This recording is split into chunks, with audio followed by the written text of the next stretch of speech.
Hamann and Benson, a vision for your future.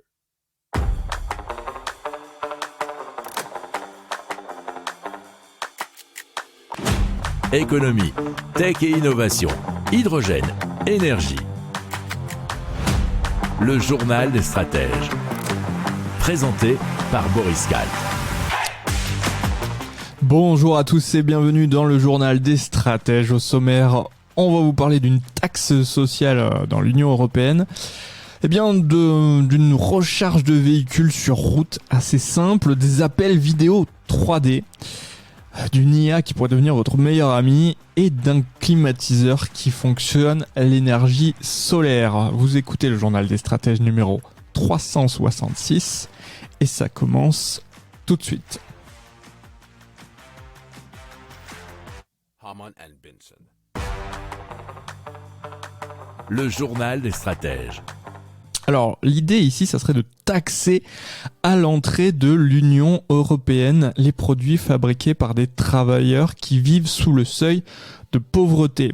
Alors, cette idée est apparue dans un rapport sur les ressources propres de l'UE.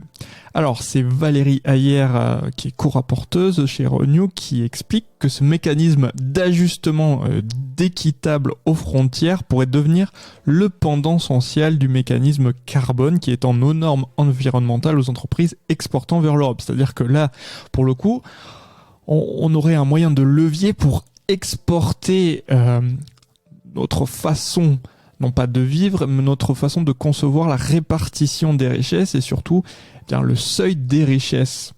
Alors, on pourrait notamment combattre ce qu'on pourrait appeler le dumping social ou le moins-disant social, comme il est dit dans l'article du Monde.fr, et cela dans des industries comme le textile ou notamment l'extraction de métaux, qui peuvent connaître bien des conditions difficiles pour les travailleurs. Alors, dans le détail, les élus proposent que les entreprises importatrices versent aux travailleurs employés dans les pays tiers dans leur chaîne d'approvisionnement mondiale un salaire journalier supérieur au seuil de pauvreté tel que défini par les organisations internationales compétentes. Et dans le cas contraire, elles devraient reverser à l'Europe à l'entrée des produits une charge équivalente à la différence entre ce seuil de référence et le salaire effectivement perçu par ces travailleurs.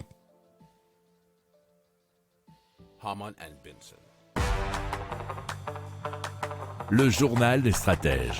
Alors c'est la société norvégienne Enrix, ENRX, qui expérimente la recharge dynamique par induction des véhicules électriques sur une portion d'autoroute en Floride aux États-Unis, selon autoplus.fr. Alors sa solution s'appelle Electric Roadway et grâce à cela, il n'est plus nécessaire de s'arrêter pour charger un véhicule électrique.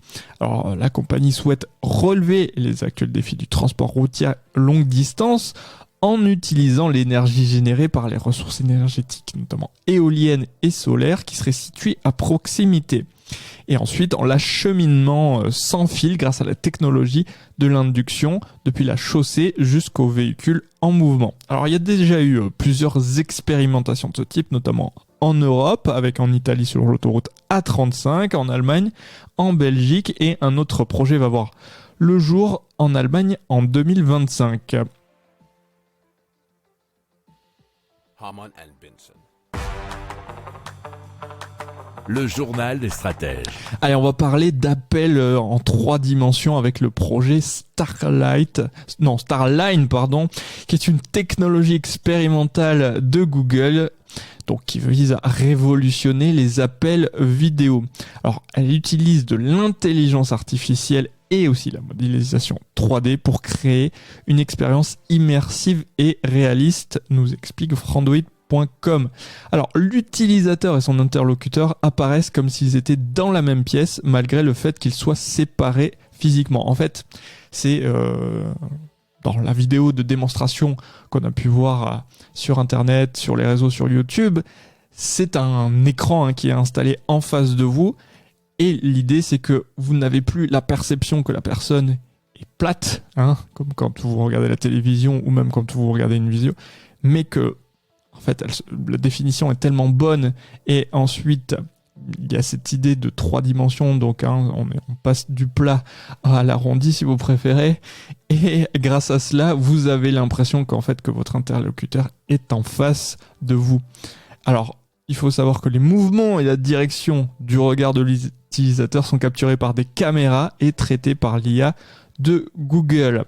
Alors, l'IA reconstitue une image photoréaliste en 3D de l'utilisateur et de son interlocuteur pour une expérience donc dite plus naturelle.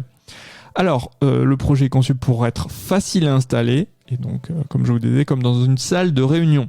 Alors, il faut savoir malheureusement que la technologie est encore expérimentale et donc n'a pas de prix ou de date de commercialisation annoncée. Harman and Benson. Le journal des stratèges. On parle de Call Annie qui permet aux utilisateurs de discuter en vidéo avec un avatar animé alimenté par l'IA de ChatGPT.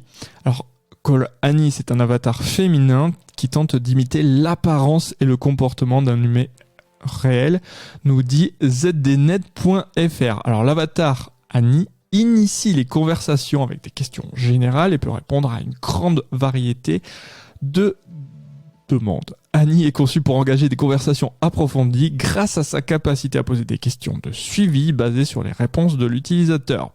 Annie, elle peut aussi également fournir un soutien émotionnel, offrant des conseils pour des problèmes variés. Alors, les futurs développements pour Call Annie incluent le support pour la version 4 de ChatGPT, l'ajout d'un personnage, d'une histoire et même d'une mémoire pour qu'Annie se souvienne de l'utilisateur. Harman and Benson. Le journal des stratèges.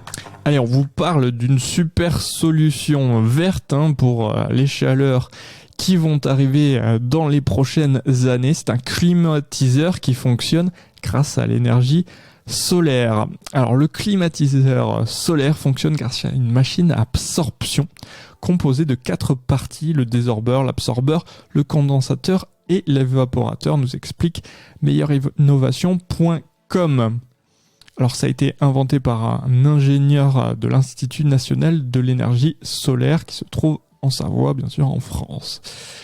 Le processus commence par le réchauffement d'un mélange d'eau, de brome et de lithium, c'est-à-dire un bromure de lithium, dans le désorbeur par les rayons du soleil, ce qui permet d'évaporer l'eau et le bromure de lithium. Le mélange gazeux passe par plusieurs étapes, y compris la purification, la recondensation, l'évaporation et l'absorption, générant de la chaleur et du froid.